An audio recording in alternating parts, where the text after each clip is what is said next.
Hi, everybody. Welcome back to The Silver Lining. I'm your host, Juliette Valle, Miss South Florida Fair 2020. And today I am so excited because I have Miss Mississippi 2019, Mary Margaret Hyer. Thank you so much for having me. I'm really honored and excited that you asked me to be a part of this series. Thank you so much for being here. You look so beautiful. And can I just say how appreciative I am that you agreed to do this. You were so kind to me, as all of the title holders I've reached out to have been, but it never really ceases to amaze me how well-mannered you all are and how generous you all are. So thank you so much for that. Well, thank you. And I'm so impressed at your creativity and your willingness to still serve in your role, even throughout this crazy time of our pandemic and our quarantine situation. I'm just really inspired by title holders like you who are still putting in work to inspire and make change. Thank you so much. So my first question for you is about the Miss America organization. When and how did you first get involved with the Miss America organization? And what do you believe you learned along the way that led you to your Miss Mississippi win? Well, the Miss Mississippi competition has been televised for decades and decades now. So, of course, I grew up as a little girl in Mississippi, always watching it on TV every summer, and was just so inspired, looked up to the women who competed so much, but never really thought I would compete myself. I was always a performer. I love to be on stage, but I never saw myself as a competitor in that way. Mhm. But I was home from college, winter break of my junior year, and I got a text from an unknown number, and he identified himself as a Miss Mississippi field director and said, "Hey, I know you live in Hattiesburg, Mississippi, and we need just one more contestant to be able to give away a title there in Hattiesburg. Would you be willing to just try this out and compete and see what happens? It could be a great learning experience, and it's really fun." And I was like, "Sure, why not? I love to watch these things. Why don't I try being in one?" And so I borrowed a swimsuit. Oh, important detail. He texted me and then told me that the pageant was in 48 hours. So that's how long I had to prepare. Yeah, that's a big detail. I I thought forgot. it was like, oh, you have like a month to prepare, get No, familiar. Oh gosh. no, this was 3 years ago. So this was back when swimsuit was still part of it. So Right. I borrowed a swimsuit. I was in voice lessons at Ole Miss because I was a vocal music minor. Oh Threw no. together a 90-second cut of something I'd been working on in voice lessons, got out a prom dress, and was like, you know what? Let's just try it. I've always been fearless, and it's a bucket list experience to get to go to Miss Mississippi. So why not just see if that could happen for me? So 48 hours after I agreed to it, I walked into my interview and then walked out on stage that night, and I walked off the winner. So it really was I just knew that was coming. I don't know why I was surprised. it really was just a God thing. And it was an opportunity that was placed in my lap. It wasn't something I was looking for. It was just something that presented itself. And so I went to Miss Mississippi for the first time, and I was not very competitive in my first year, but I loved it. I had the bug. So I kept going back. My second time I made the top 15. And then my third time I won. So it has been an interesting journey, one that I never expected, but it has taught me so much about ways to effectively communicate, how to be confident, how to inspire others, and how to make a difference in the roles that we're given.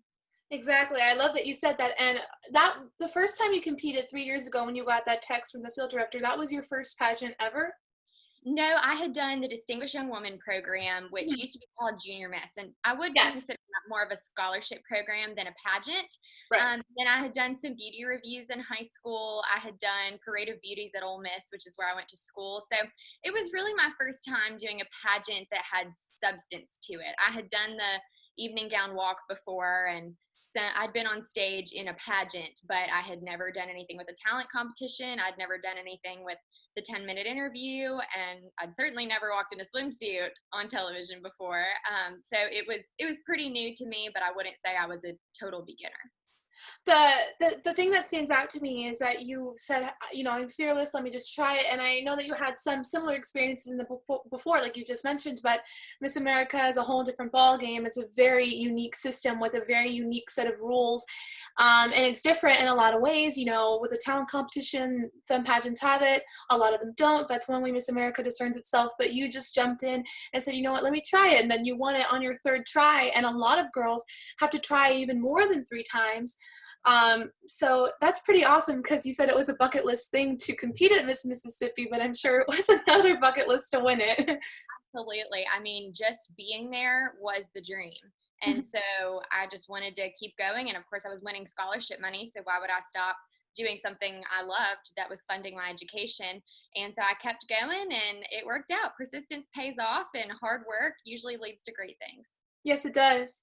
So my next question is, how many titles did you serve under the Miss Mississippi organization? Because a part of the Miss America organization is that the winners, whether local, national, or state, partake in a year of service.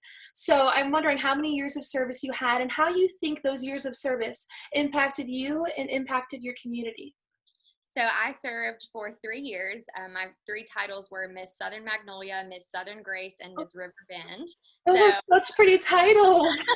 very Mississippi titles, I think, very Southern. So, so Yeah, my first two, Southern Magnolia and Southern Grace, were only one word apart. So the monogram was pretty similar for both of those, which was nice. But all three of those years, I think I learned very different things in each of those years. My first year, I was really just getting my feet wet. I felt like such a rookie. I showed up at orientation and was surrounded by all these women who had competed, if not once, then twice, three, four times. And I just felt so out of place and so in awe of their composure and their ability to compete under the pressure of competing in Miss Mississippi. So I really was just getting my feet wet. I started working with my social impact initiative that year and really just fell in love with the system. Then my second year, I felt a little more competitive. I'd done it before, and really it was just kind of a confidence builder year. And then my third year actually was kind of my last shot because I had planned to attend law school, which, if you know anything about the stereotypes of law school, the first year is very difficult and yes. you can't do anything except for be a law student. And so I thought, well, I have to move on at some point. I have to go to law school because that's what I want to do in the long run. I want to be an attorney. And so this is my last shot. And I don't know if it was the pressure of knowing it was my last shot or if I was just, had those 2 years of experience and was ready. But some combination of those things led me to win my third year. And all three of those years I got to serve in various ways throughout the entire state of Mississippi for my social impact initiative. And I really think that I made change in those local years, but I know that I've made change as Miss Mississippi because of the opportunities that a state title affords women like me. Certainly, and I'm sure that those, three locals that you had before your state win also helped you how to, serve as a state representative, because that's a huge job. Competing on the Miss America stage and just winning the title are both incredible feats, but to go throughout a whole year representing your state, I feel like people tend to overlook that sometimes, what a difficult job that is, what, a 365-day, 24 hours a day job that really is. So I'm sure that prepared you. Absolutely. And it's not this way for all 51 state title holders, but being Miss Mississippi is a full-time job. So if you're still in school when you win, you're expected to take off school for a year. I had a full-time job when I won that I resigned from because Right. Miss Mississippi became my full-time job. So Right. You're right. Those 3 years of being a local title holder were really kind of practice for the real thing, which is being Miss Mississippi and not just serving when I have free time, but serving all the time. So I thought, because when I read your major, when I was looking you up and, stalking, if you will, or research, I like to call it. I love it. I'm a stalker too, I guess. I saw that your major was English, so I assume that you might be pursuing law, and I have heard law school stories because I am very interested in pursuing law myself. Our Miss Florida 2018, who I just interviewed, has completed her first year of law school and told me all about that. And my sister is also a law student, or no, was a law student, now a prosecutor. My 4 uncles are lawyers, so I have a lot of lawyers, and I've heard you do. Law school's tough. So, yes.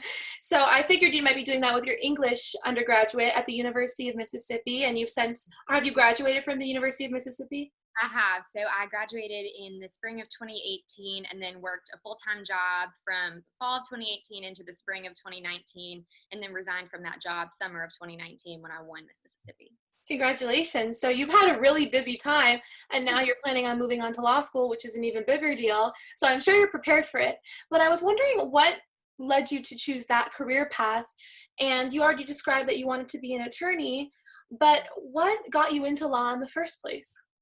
Well, I actually started college as a music major and Ooh. was really invested in the idea of being a music educator in the state of Mississippi.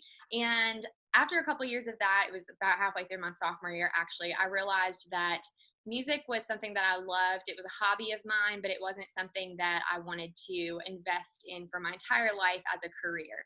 And so I kind of had to think, well, what are my talents and how can I use those talents and what I enjoy doing and turn that into a career? And what I love to do is advocate. What I love to do is make a change in communities, which I think is why I picked the Miss America organization as the pageant system for me, is because I do love to serve. And how can I turn that into a career? Well, what does a lawyer do? They advocate, they serve, they make change, whether that be in their communities or in their state or in our country. And so I decided then that I would pursue an English degree, because being an attorney is a lot about being able to read analytically and write well. And so I felt that an English degree would be good training for my future as an attorney. Yes, exactly. And that's really cool. That's really exciting. And you seem very ready to go. Like we described, the first school of law school is notoriously difficult, but you're ready for it. You're looking forward to it, clearly. Thank you. I am excited. And actually, I was supposed to be starting in August coming up. I had committed to the University of Mississippi and was excited. That's where I did my undergraduate degree. But then the opportunity to be Miss Mississippi 2020, in lieu of us being able to have a competition, that presented itself. And so I made the decision to defer. One cool thing about law school is that there are people of all ages and all backgrounds attending law school. You can start law school when you're 50 years old, when you're 80 years old. You can start law school whenever. So I'll be a little bit non-traditional. I'll be starting at 25, but I'll finish at 28 and have my whole life to practice. You are so young though. You're like 50, 80, I'm 25, same thing. No, you're so young, but no, yeah, I've heard of so many people doing that kind of thing, and I know a lot of title holders who have gone on to law school have done the same thing. So no, you're still so young, and graduating at 28 is like a baby. So right. I have my whole life ahead of me. It'll be all right. So I'm sure you get this question so often, and I even wrote that. I write it to everybody I ask, but I was like, oh, this is so cliche. But I'm wondering how that crowning moment with Miss Mississippi, sorry, I still struggle to say it. No, it's hard. It's a lot of M's, especially when you add Mary Margaret to it. It's a lot. I know. I spelled it for her before the Zoom call started. She seemed very proud, even though that's something they all learn in kindergarten there. It's a long word, though. When you won Miss Mississippi, how was that? What did that feel like? What was that moment like? Because that is life-changing, and I know so many people must ask you that, but it's too important not to talk about. So I want to know all about that moment, the best you can describe it. Absolutely. Well, as best I can describe it is what I'm going to have to give you, because I don't remember a lot of it. It's one of the moments where I truly was so overcome that my brain decided not to remember what happened in that moment. But of course, I've looked it back a lot since then, and I do remember certain parts of it. But for me, it was a shock, first of all, because like I mentioned previously, I had never even been in the top 10 until this third year when I won. And I had never won a single prelim award until this third year when I won. And I won 2, and I was the only double prelim award winner.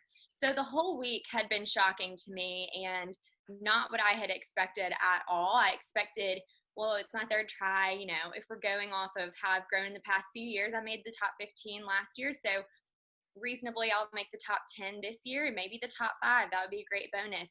I did not expect to be standing there with my first alternate and it be just us at the end. And then I didn't expect them to call my name as Miss Mississippi. And so I was certainly a dark horse. I don't think anybody going into the week would have said, yes, this girl who's never made the top 10, never won a prelim award, she is definitely the front runner to be Miss Mississippi. But everything just fell into place. And I think it was even sweeter because it was unexpected. It made me appreciate it so much more.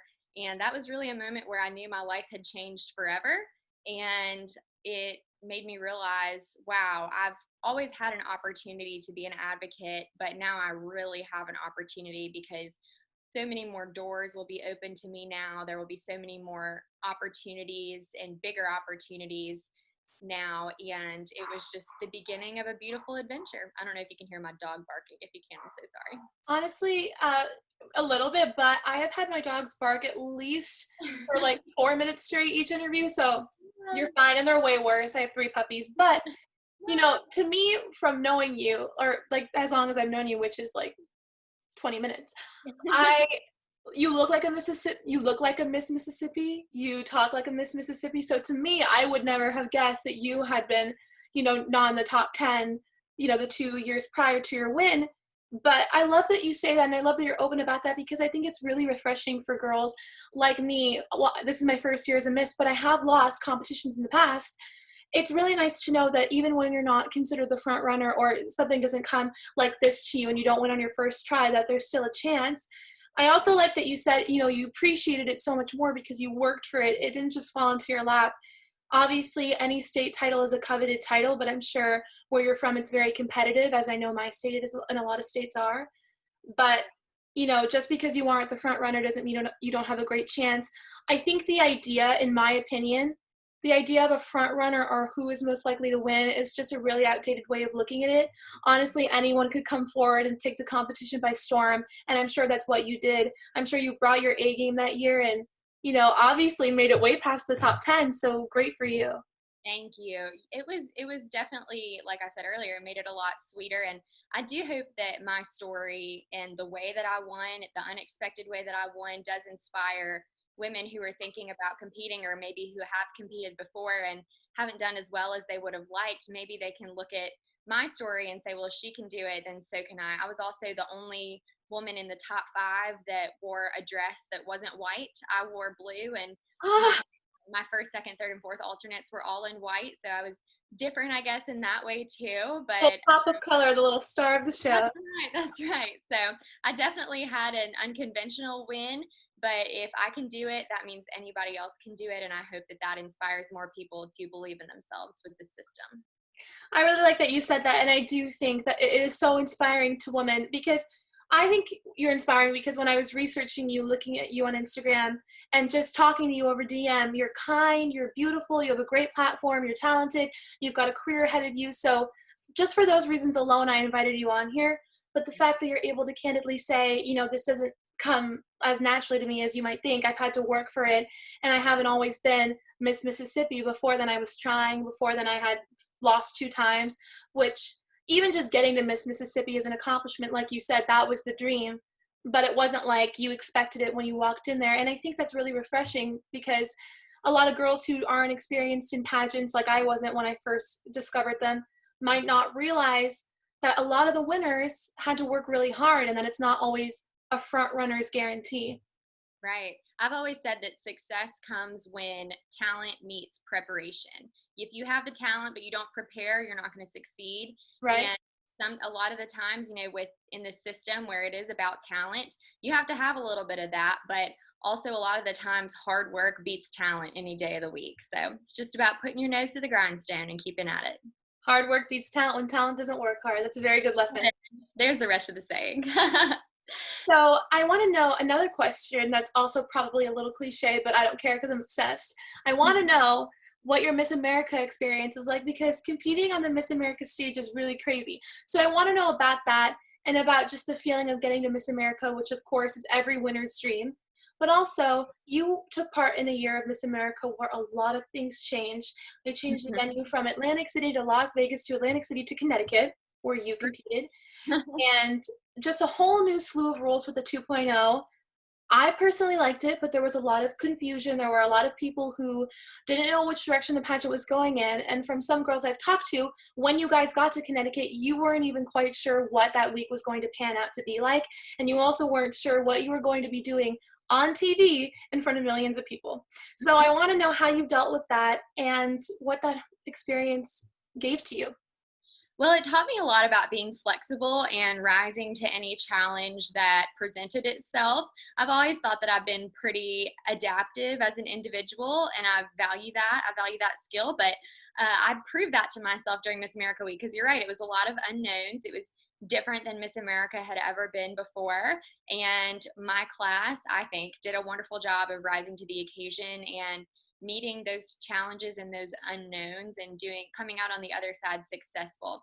It was wonderful to get to say that I was at Miss America as a state title holder and got to compete at what I believe to be the most competitive pageant in the industry. Yes. And I was just honored to be there representing my state that I love so much.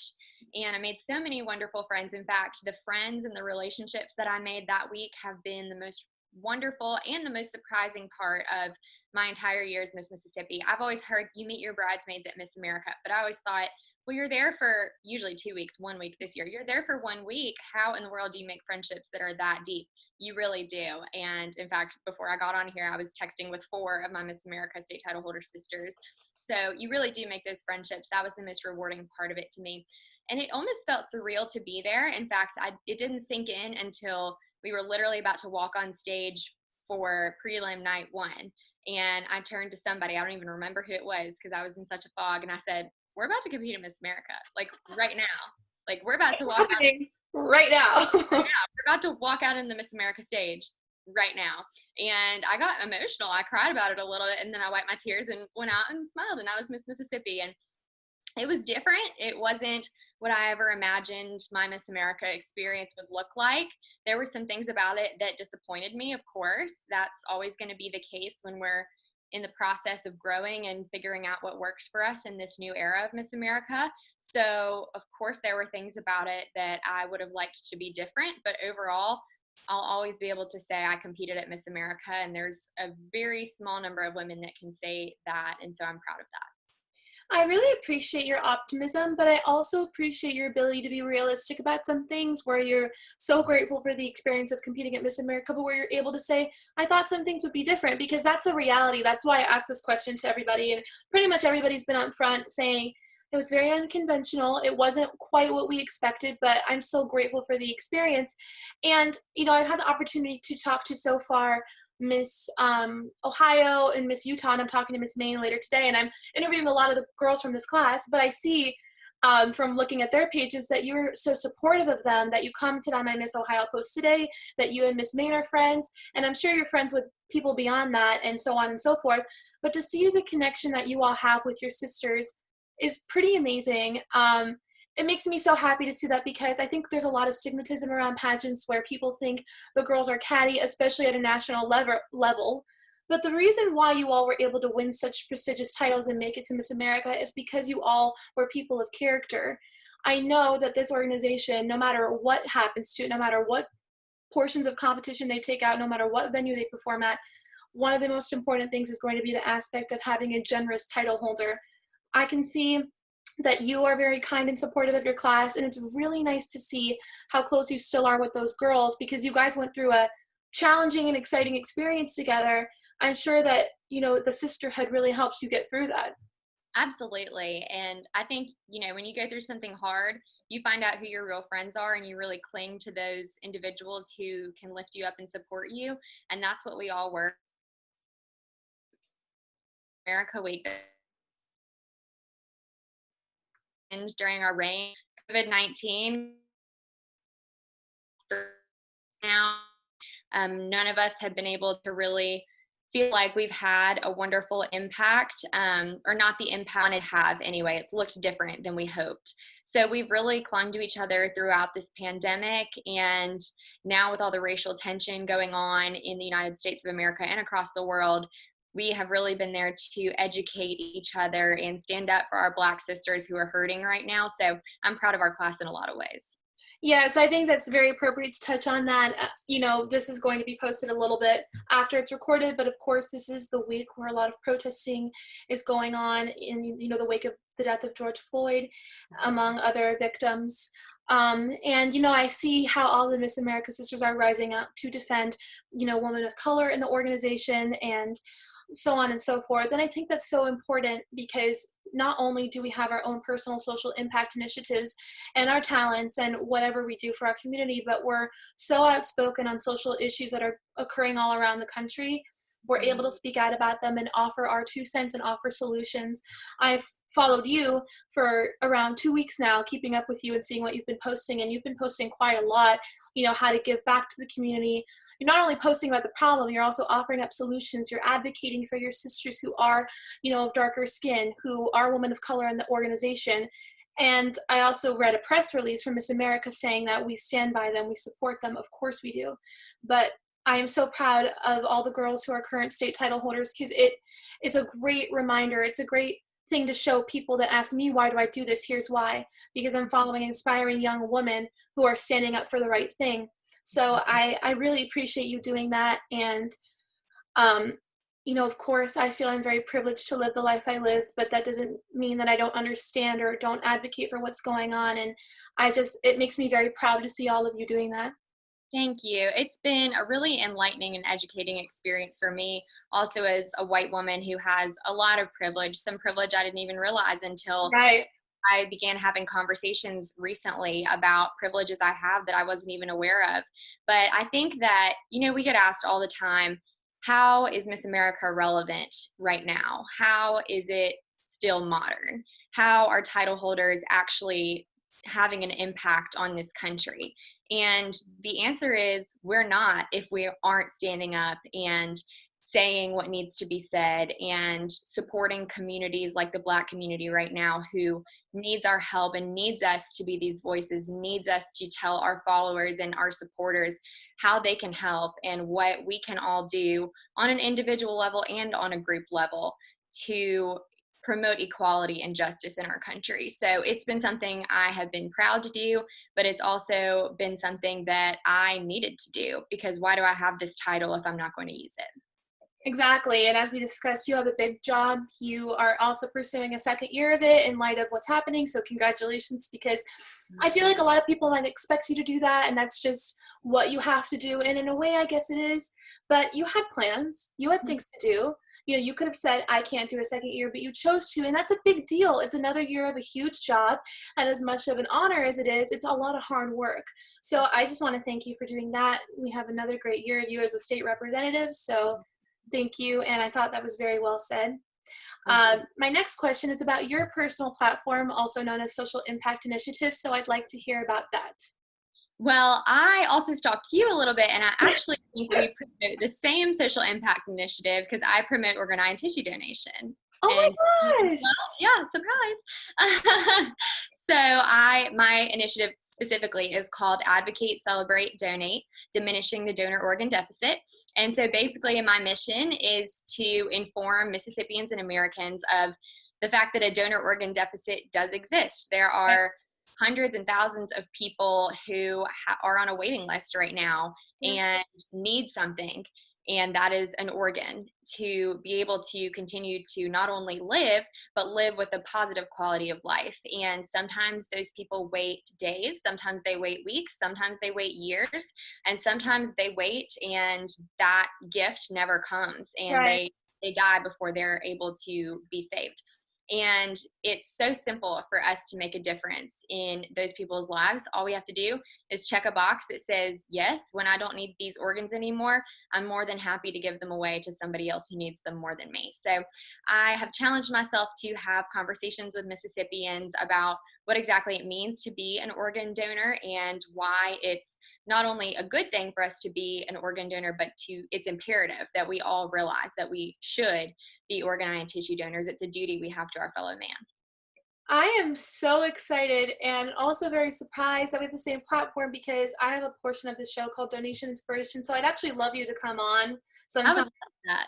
Yes, I'm definitely going to invite you to do that. But how awesome is it that I have, a state sister? I'm a local title holder, but still, I can call everyone sisters. A sister title holder who advocates for the same thing as me, that I now can connect with and be like, hey, this is Miss Mississippi's platform too. Check her out, because it's 2 states that we cover raising awareness. But yes, I think there's a lot of myths that surround organ donation. Like you said, you're educating people on what exactly it is, because people might think they know what it is, but they don't, which Right. is fine, because once I picked this up as my platform, my mom works in a dialysis center and my dad is a doctor, so I knew about it, but I didn't know, all there is to it. There's tons of different things that you can find out once you get involved. I've had people ask me online, oh, but like, don't doctors try less hard to save you if like you're an organ donor? That's absolutely not true. So that's just one of the many things that we can educate people on. Like you mentioned, there are 114,000 people on the waiting list, and most of them die waiting. 80% of those patients are kidney patients, and I say that because my dad is a kidney doctor, so I've witnessed people on dialysis. It's a very, very lengthy process, but I've had the chance to interview so many organ donors. Their story is so inspiring. Being a living donor is also a possibility. So I'm so happy to hear that you have that as your platform, and now I can connect with you via that. So that's so exciting. Yeah, I'm so excited that we can share resources, and you're right, expand the amount of ground we're able to cover between the two of us. And I love hearing your personal connection to organ donation. I think that just always makes us feel more passionate and be willing to dig deeper when we feel a personal connection to our cause. I have one as well. My mom was a living donor of her kidney, and she actually donated to her mother. So it was a really special time for our family, and a really eye-opening experience for me, because when this happened, I was 13 years old and had never given much thought to the concept of organ, eye, and tissue donation. But it affected me personally and changed me for the better, and made me realize how much work there is to be done in that field. Your mom is selfless, and I just love hearing those stories because it's so inspiring to hear someone giving someone else a second chance at life. Absolutely. And to be able to give that gift to her own mother is so Right. special. It was such a wonderful gift for our family. And actually, I am probably going to be the only one who is able to give my mother a gift. I have three siblings, but I'm the only one who has the same blood type as my mother. So Wow. odds of odds are I'll be the most compatible if she ever needs a kidney. She only has one now. So if she ever needs that gift, I am fully ready to give it to her in the future, and kind of continue that cycle of living donation through my family. I love that. That's so exciting that it's like passed down from grandmother to mother to daughter, and that's your platform, but also is your story. So I think that's amazing. And if that does happen, you better believe I will be posting about that all the time. Not to clarify that with, hopefully her one kidney is going to do a great job and Yes. never fail. Hope. But if it does, I'm ready. I agree. I hope that it functions properly because a lot of people don't know that you can live a completely normal, healthy life with just one kidney, but your advocacy is more than inspiring enough already. Thank you. Same to you. I'm really glad that we made this connection. So my last question for you is, my show's title is The Silver Lining, is because I like to find the positivity in every situation, and I know as do you. So my question to you is, what do you think the silver lining is through your affiliation with the Miss America organization? What was the best part of it all to you? Well, I spoke about advocacy earlier and my love for service, and that easily has been the silver lining of this experience for me. I live in a very impoverished state, and a state that has a lot of work to be done on our education system. And as Miss Mississippi, I have had the opportunity to see both of those things firsthand. And I've visited so many schools that had very limited resources, and have seen firsthand how some Mississippians struggle. And a lot of the times when you're struggling and you have limited access to resources and potentially have limited access to role models, having Miss Mississippi come to your class can really be inspiring. And I have loved the opportunity to be that woman who gets to inspire for a year and show young Mississippians that regardless of how you're born or the opportunities that you have, it is possible to succeed in this state and in our world. So I hope that I have been a light and a source of positivity throughout this role. And that has been my most favorite part, has been the advocacy work and getting to be boots on the ground, quote unquote, and try and change our state one life at a time. I am sure you have, and now you are doing it for a second year, as I mentioned before. So Mississippi is more than lucky to have you represent it twice. I am sure you've inspired so many people from all walks of life. And I like that you mentioned that no matter where you come from, no matter, what your background has been like, you can be Miss Mississippi. And you have shared your success story, your unconventional start in the Miss America organization. But I am sure that you will continue to inspire so many young women who want to be a part of this organization. And I know that your advocacy for social issues and your advocacy to better your community has made you an excellent title holder. And again, you are reaching out to me in Florida. We're states apart, but I like this Zoom platform because it allows me to connect with other very inspiring title holders one of them who happens to have the same platform as me or the same goal. And I just feel so privileged to have you here today. You are a class act. You are so inspiring. And I can definitely see why you won such a great title. So I really appreciate you being here, and you are so very inspiring. So thank you so much. Thank you, and thank you for having me. It's wonderful to see local state title, or excuse me, local title holders, even not in my own state, that care so much about connecting with other people within our organization, because it really is a sisterhood. I think a lot of the times we miss out. We stay in our own state and we don't get to interact and see the impact that women in other states within our organization are having. So thank you so much, and I look forward to watching your future with Miss Florida and watching your journey to that dream of yours. I am definitely going to invite you back. I know, of course, you're busy, but I would love to have you on for my donation inspiration segment. I just think it would be so interesting to have your take on that. So you better believe I will be harassing you in your DMs again. But everyone, if you want to see who I'm harassing exactly, go on Instagram and look up Miss Mississippi. I'll put her information down below to keep up with her and her next year of service. We're so lucky we get to follow her for a second time. And also, please check out me and continue to check out more of my videos. And again, thank you so much, Mary. Thank you so much. All right, everybody, stay tuned for next week. Bye.